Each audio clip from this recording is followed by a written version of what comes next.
Welcome to all. आज हम next topic start करेंगे। क्या फाइंड करना, LMN को एक्सप्रेस करेंगे इन terms of derivative of unit normal vector n। LMN ये आपको पता है, इन तीन क्वांटिटी को क्या बोलते हैं? सेकंड ऑर्डर फंडामेंटल मैग्नीट्यूड्स, या और क्या बोलते हैं इसे? Second order fundamental coefficient. Second order fundamental coefficients. तो इस आर्टिकल में क्या फाइंड करना, क्या एक्सप्रेस करेंगे?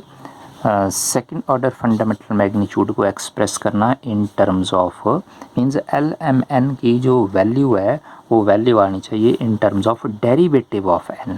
तो इसका मतलब आपको n का पता होना चाहिए, क्योंकि LMN की वैल्यू LMN को आपने एक्सप्रेस करना इन टर्म्स ऑफ दिस वेक्टर, तो आपको इस वेक्टर के बारे में पता होना चाहिए, ये गिवन है। और इस n के बारे में आपको क्या पॉइंट बताया ही, आपको ऑलरेडी भी पॉइंट बताया एक, या क्या बताया कि कैपिटल N क्या ये तो आप यहाँ पॉइंट लिखा है, यूनिट नॉर्मल वेक्टर है। और ये यूनिट नॉर्मल वेक्टर किसके ऊपर होता है? सरफेस के ऊपर एक पॉइंट होता है, उस पॉइंट के ऊपर मीन सरफेस के ऊपर ये यूनिट नॉर्मल वेक्टर है। और इस यूनिट नॉर्मल वेक्टर की वैल्यू भी बताई है आपको, क्या वैल्यू होती है? R1 cross R2 over magnitude of R1 cross R2। और magnitude of R1 cross R2 को किससे रिप्रेजेंट किया था, किससे डिनोट करते हैं? कैपिटल H से डिनोट करते हैं। तो देखो यूनिट नॉर्मल वेक्टर की वैल्यू हमें पता ऑलरेडी है, क्या वैल्यू है? R1 cross R2 over H। और क्या n के बारे में और क्या पॉइंट है वो इम्पॉर्टेंट है, तो ये आपको ज्योमेट्रिकली पॉइंट चेक करते हैं, इसमें बताते हैं। सपोज़ ये सरफेस है, मान लो ये सरफेस है, this is a surface R is equal to R of U comma B, या सरफेस को S से भी रिप्रेजेंट। सरफेस के ऊपर एक पॉइंट कंसिडर किया, ठीक। इस पॉइंट P का पोजीशन वेक्टर क्या? R के कंपोनेंट क्या? U comma B। अब देखो इस पॉइंट पर आप टेंजेंट ड्रॉ कर सकते हैं। अब कितने टेंजेंट? तो दो टेंजेंट ड्रॉ कर सकते हैं, क्योंकि आर पोजीशन वेक्टर है और आर जो है वो किसके ऊपर डिपेंड है? यू और वी पर डिपेंड है। तो दो डेरिवेटिव फाइंड किए जा सकते हैं, वो कौन से दो? फर्स्ट और सेकंड। जब आप आर का डेरिवेटिव, ये देखो ये लिखा है, ये आर का derivative with respect to u find करेंगे, तो उसे किससे रिप्रेजेंट करते हैं? R1 से डिनोट करते हैं। जब आप R का derivative with respect to V find करोगे तो उसे R2 से रिप्रेजेंट करते हैं। तो इसका मतलब इसके ऊपर दो आप इसके ऊपर आप टेंजेंट ड्रॉ कर सकते हैं, और उस टेंजेंट के अलॉन्ग आप पोजीशन वेक्टर भी डिफाइन कर सकते हैं, वेक्टर कंसिडर कर सकते हैं। तो दो सपोज मैंने कंसिडर कर लिए दो वेक्टर, ये R1 और R2, और इसी पॉइंट पर ये वेक्टर जो क्या, ये नॉर्मल है। This is a unit normal vector which is normal to this surface, or we can say that this n is a perpendicular to this surface। ये जो वेक्टर है ये सरफेस पर क्या परपेंडिकुलर है? जिस सरफेस में R1 और R2 लाई कर रहे हैं उसी सरफेस में n क्या परपेंडिकुलर है। अगर ये n उसी सरफेस में परपेंडिकुलर है तो इसका मतलब n की इस वेक्टर की डॉट प्रोडक्ट R1 और R2 के बराबर क्या होगी? 0 होगी, because this n is perpendicular to this surface, और we can say that this n is perpendicular to both vector, क्योंकि दोनों वेक्टर इसी सरफेस में ये। This n is perpendicular to both R1 and R2, both vector that is R1 and R2। तो ये point लिख रहा हूँ मैं यहाँ से, because this unit normal vector n is perpendicular to both vectors, both vector या बोथ पोजीशन वेक्टर्स, वो कौन से दो vector? R1 and R2। Suppose अगर मैं सबसे पहले फर्स्ट लिखता हूँ, n जब R1 पर परपेंडिकुलर होगा तो इन दोनों की डॉट प्रोडक्ट क्या होगी? 0, means n dot R1 is 0। और जब n जो वो R2 पर परपेंडिकुलर होगा तो इन दोनों की भी डॉट प्रोडक्ट क्या होगी? 0। तो इन दो ज्योमेट्रिकल पॉइंट की हेल्प से, इन दो पॉइंट की हेल्प से क्या फाइंड करेंगे, क्या एक्सप्रेस करेंगे? इन तीन क्वांटिटी को एक्सप्रेस करेंगे इन terms of derivative of n। Derivative of n। तो सॉल्व करते हैं वन बाय वन। सबसे पहले मैं फर्स्ट एक्सप्रेशन कंसिडर कर रहा हूँ, n dot r1 is 0 number 1। क्योंकि आपको पता है सरफेस में कितने पैरामीटर हैं, 2 पैरामीटर हैं, 2 वेरिएबल हैं, और वो 2 वेरिएबल कौन से हैं, u और v। तो मैं इस एक्सप्रेशन का डेरिवेटिव फाइंड करूँगा with respect to that two independent variable और 2 पैरामीटर। सबसे पहले फर्स्ट पैरामीटर अप्लाई करते हैं, मीन्स डेरिवेटिव फाइंड करेंगे differentiate 1 with respect to u v है। तो डेरिवेटिव फाइंड कर रहे हैं, पार्शियल डेरिवेटिव है, ध्यान रखना पार्शियल डेरिवेटिव फाइंड कर रहे हैं ये, differentiate 1 partially with respect to u।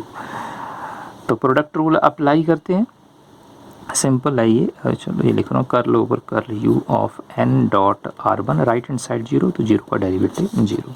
Product rule apply करते हैं, ये फर्स्ट ये सेकंड, n डॉट r1 को आप दोबारा डिफरेंशिएट करोगे with respect to same independent parameter. तो क्या क्या कैसे रिप्रेजेंट करेंगे, क्या लिखेंगे, r1 लिखेंगे। r1 तो आपको पता ही है ये curl r over curl u।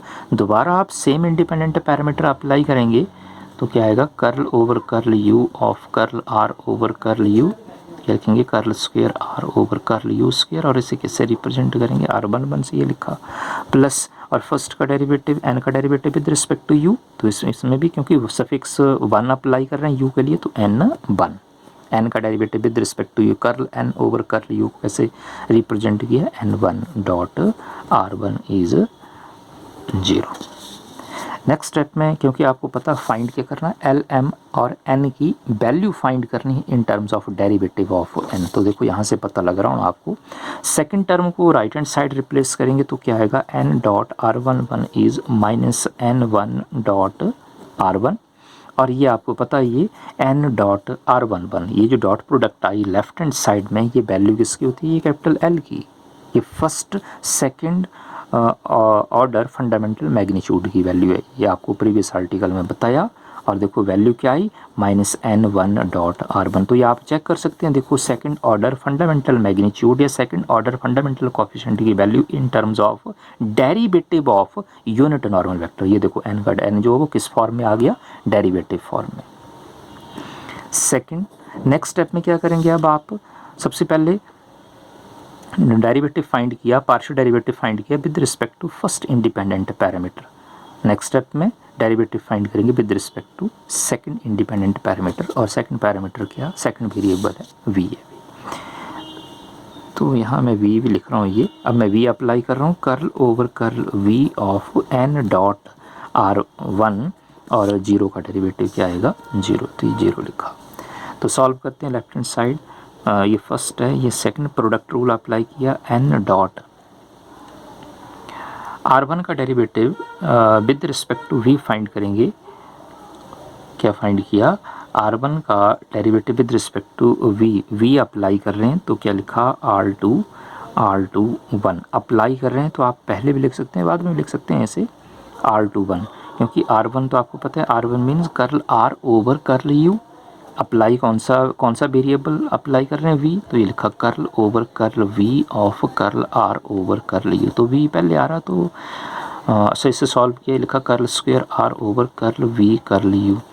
तो सबसे पहले v आ रहा, तो ये 2 सफिक्स यूज़ किया, r का derivative with respect to v u है, तो सबसे पहले v है, तो v के लिए 2 सफिक्स यूज़ कर रहे हैं, और u के लिए 1, r21, तो ये लिखा है प्लस, और first into derivative of second plus second into derivative of first. तो फर्स्ट का डेरिवेटिव क्या आएगा, n का derivative partial derivative with respect to v find करेंगे, curl n over curl v आएगा, और n का derivative with respect to v, क्योंकि ये सेकंड इंडिपेंडेंट पैरामीटर है तो सेकंड के लिए सफिक्स 2 यूज़ कर रहे हैं, तो आएगा n2 डॉट r1। तो यहाँ से देखो आप सेकंड वैल्यू फाइंड कर सकते हैं, क्या आएगी वैल्यू, n डॉट r21 की वैल्यू क्या आएगी, सेकंड टर्म को राइट हैंड साइड रिप्लेस किया, क्या है, माइनस n2 डॉट r1। और ये आपको पता है ये n डॉट r21 जो है ये वैल्यू होती है कैपिटल M की, सेकंड ऑर्डर फंडामेंटल मैग्नीट्यूड की, और वैल्यू क्या आई, माइनस n2 डॉट r1। तो आप चेक कर सकते हैं, देखो सेकंड ऑर्डर फंडामेंटल मैग्नीट्यूड की वैल्यू किस फॉर्म में आई, in terms of derivative of, क्योंकि ये कैपिटल एन क्या राइट हैंड साइड में, ये कैपिटल एन क्या, this is unit normal vector on the surface, on the given surface. तो सबसे पहले देखो फर्स्ट एक्सप्रेशन सॉल्व किया, अब मैं सेकंड, और सेम प्रोसेस है ये। सेकंड क्या, n dot r2 is zero, same pattern पर इसे सॉल्व करेंगे। इसे मैं नंबर 2 लिख रहा हूँ, differentiate to partially with respect to independent parameter दो ही u, v है। सबसे पहले मैं डेरिवेटिव फाइंड कर रहा हूँ with respect to, partial derivative find कर रहा हूँ with respect to u, right hand side zero हुआ तो जीरो का डेरिवेटिव जीरो आएगा। प्रोडक्ट रूल अप्लाई करते हैं, ये फर्स्ट है सेकंड, n डॉट r2 को डिफ्रेंशिएट करेंगे विद रिस्पेक्ट टू u, तो ये चेक कर सकते हैं आप। देखो r2 क्या होता है, कर्ल r2 मीन्स r का derivative with respect to v है। कौन सा वेरिएबल अप्लाई कर रहे हैं, u, तो देखो ये अप्लाई किया, डेरिवेटिव पार्शियल डेरिवेटिव फाइंड कर रहे हैं विद रिस्पेक्ट टू u। ये देखो ये लिखा, सॉल्व करेंगे क्या आएगा, curl square r over curl u curl v। सबसे पहले देखो u आ रहा है ना, तो r का डेरिवेटिव सबसे पहले u आ रहा है, तो ये लिखा r, सबसे पहले u आ रहा है तो 1, बाद में भी ये 2 लिखा, तो ये लिखा r1 2 प्लस, और n का derivative with respect to u, तो सिंपल है curl n over curl u, और तो n का derivative with respect to first independent parameter है, तो u के लिए सफिक्स 1 अप्लाई कर रहा है, means n1 dot r2 is equal to 0। तो मैं वैल्यू फाइंड कर रहा हूँ, n डॉट r12 क्या वैल्यू आई, माइनस n1 डॉट r2, और ये आपको पता है n डॉट r12 वैल्यू इसकी कैपिटल m की है, ये सेकंड ऑर्डर फंडामेंटल कोफिशिएंट की वैल्यू है ये, और वैल्यू क्या आई, वैल्यू किस फॉर्म में आई, इन टर्म्स ऑफ, ये देखो यूनिट नॉर्मल वेक्टर जो डेरिवेटिव फॉर्म में। तो सबसे पहले डेरिवेटिव फाइंड किया, पार्शियल डेरिवेटिव फाइंड किया विद रिस्पेक्ट टू u, अब मैं नेक्स्ट फाइंड करूँगा विद रिस्पेक्ट टू v। तो ये लिखा आगे curl over curl v of n dot r2, right hand side zero है तो जीरो का डेरिवेटिव जीरो आएगा। तो सेम वही प्रोसेस, प्रोडक्ट रूल अप्लाई करते हैं, n डॉट r2 को दोबारा डिफ्रेंशिएट करेंगे with respect to same independent parameter, तो r2 को क्या लिखेंगे, r22 प्लस, और n का derivative with respect to v curl n over curl v। तो जब आप सेकंड पैरामीटर अप्लाई करते हैं इंडिपेंडेंट पैरामीटर, तो सफिक्स 2 यूज़ करते हैं, तो n को क्या लिखोगे आप, n2 डॉट r2 इज़ 0। तो यहाँ से मैं वैल्यू फाइंड करूँगा, n डॉट r22 क्या वैल्यू आएगी, सेकंड टर्म को राइट हैंड साइड रिप्लेस किया, साइन चेंज हो गया, और ये तो आपको पता ये थर्ड क्वांटिटी है, ये third second order fundamental magnitude या third second order fundamental coefficient है, और थर्ड को किससे रिप्रेजेंट करते हैं, कैपिटल एन ही है, माइनस n2 डॉट r2। तो चेक कर लो आप, देखो ये तो सेकंड ऑर्डर फंडामेंटल की वैल्यू जो वो इन टर्म्स ऑफ किस फॉर्म में आई, डेरिवेटिव फॉर्म में, और डेरिवेटिव किसका, यूनिट नॉर्मल वेक्टर का। तो क्या फाइंड किया आपने, देखो 4 वैल्यू आए आपके पास, फर्स्ट एक्सप्रेशन से 2 वैल्यू, सेकंड एक्सप्रेशन से ये देखो 2 वैल्यू, मतलब मैं ये लिख रहा हूँ देयरफॉर, सबसे पहले कैपिटल एल की देखो वैल्यू फाइंड की, कैपिटल एल की value minus n1 dot r1, minus n1 dot r1, और कैपिटल m की वैल्यू क्या आई है, फर्स्ट वैल्यू है कैपिटल m की, 2 वैल्यू है, कैपिटल m की वैल्यू क्या है, minus n2 dot r1, minus n2 dot r1, और एक और वैल्यू क्या है कैपिटल m की, minus n1 dot r2, minus n1 dot r2, और कैपिटल n की थर्ड क्वांटिटी की वैल्यू क्या है, माइनस n2 डॉट r2। तो इस आर्टिकल में क्या एक्सप्रेस किया, क्या फाइंड किया, सेकंड ऑर्डर फंडामेंटल मैग्नीट्यूड या सेकंड ऑर्डर फंडामेंटल कोफिशिएंट को एक्सप्रेस किया इन terms of derivative of unit normal vector, this n is called unit normal vector on the surface।